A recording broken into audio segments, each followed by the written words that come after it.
As we wrap up 2022 and look forward to the next 12 months, we take a look back at a year where many countries saw a change at the top, Malaysia included. It was also the year corporate Malaysia saw its share of scandals, from bickering at a Perak lingerie maker to defaults at oil and gas player K&M, where Gamuda sold its highways and Affin Bank sold its stake in Affin Hwang Asset Management in a deal of the year that made everybody happy. 2022 was also the year where crypto bros faced a reckoning, and a queenless UK got its first Asian Prime Minister after the last one was outlasted by a lettuce. All in all, it was a watershed year, and we have narrowed it down to what we think are the top 5 stories of the year. You can read more about these stories and a few others we couldn't fit in our year-end bumper issue at theedgemarkets.com, or you can subscribe to our CEO Morning Brief. Stability. It is the one thing that Malaysian politics have been bereft of in the past 4 years. Ever since G14, we have seen 3 prime ministers come and go. And now, after one of the most polarizing elections in the nation's history, former jailed deputy PM turned opposition leader Datuk Sri Anwar Ibrahim is Malaysia's 4th PM in as many years. This after a 5-day political impasse as G15 produced no clear winner. Following some post-election political wrangling and backtracking, Anwar was sworn in on November 24th as the country's 10th Prime Minister. His PH-led unity government has 146 seats, controlling more than 2/3 of Parliament. To reinforce their support for Anwar as PM, the coalitions that formed the government inked an MOU that governs their conduct for the next 5 years. One of the major conditions under the deal? The government will not be dissolved until the end of its term. Now, while Anwar did survive last Monday's vote of confidence, leading the country remains tricky, and there are many parties he needs to appease. Dr. Zokri Idris, Chief Executive of the Policy and Economic Affairs Centre of Malaysia Foundation, or PEACE, told The Edge that G15 did not put instability to rest. Rather, it intensified it. The sitting Prime Minister is at risk to vacate, he said, should components decide to pull back their support in the event demands are not met. It will then create politics of accommodation instead of politics of national development.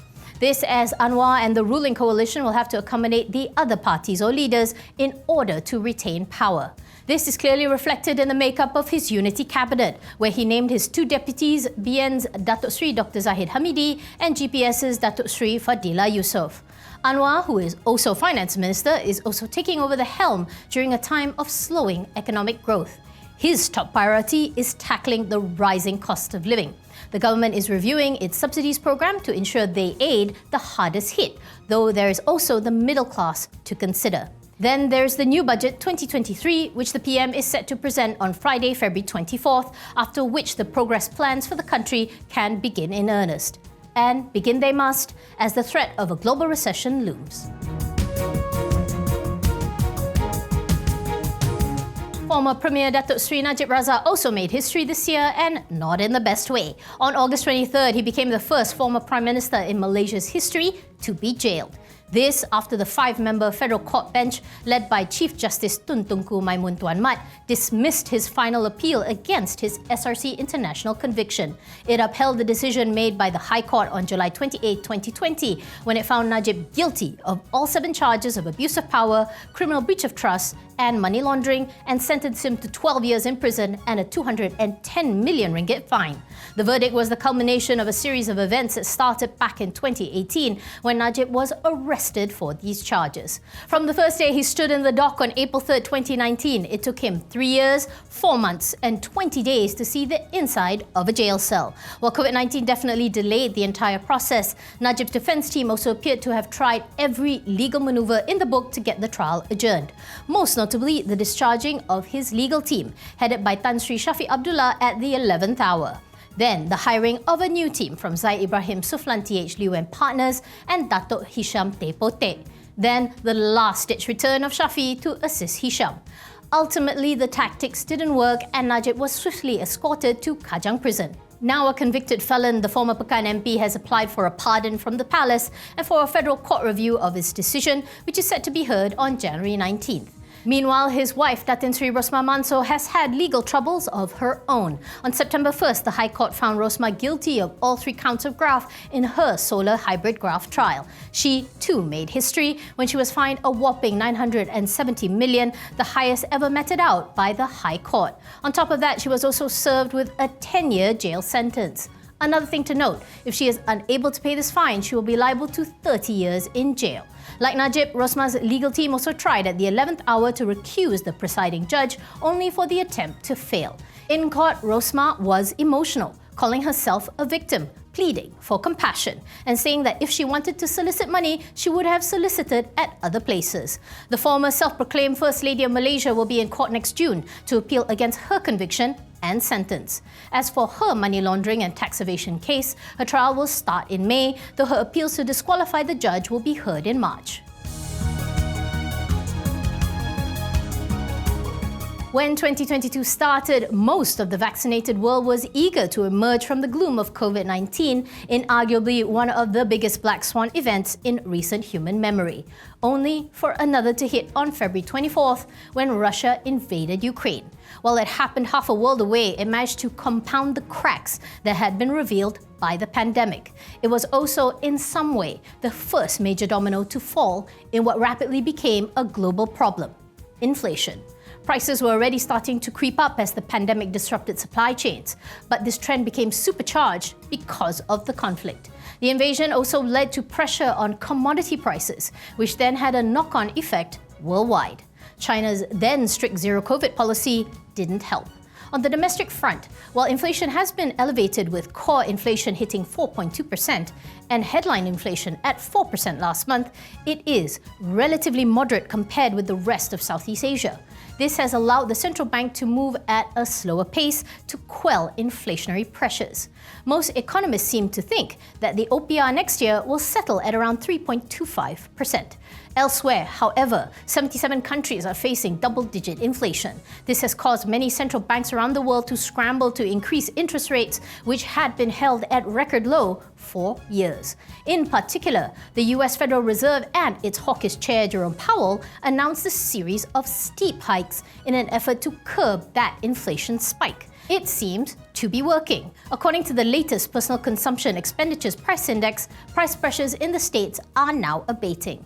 Now, Powell has indicated that the Fed will be taking its foot off the gas when it comes to hikes in the near future, and that has cooled some of the dollar's historic run, which will be good for a number of businesses.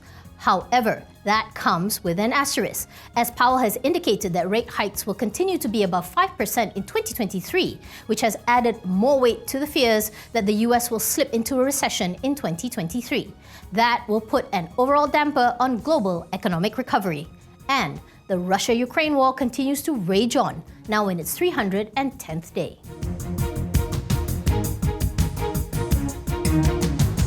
One of the biggest controversies hogging the headlines this year had to do with the $9 billion littoral combat ship project awarded to a unit of Bowstead Heavy Industries Corp, or BHIC, part of the Ministry of Defence's fleet renewal plan and a major investment of the Armed Forces Fund Board. The project has been beleaguered with cost overruns and delays.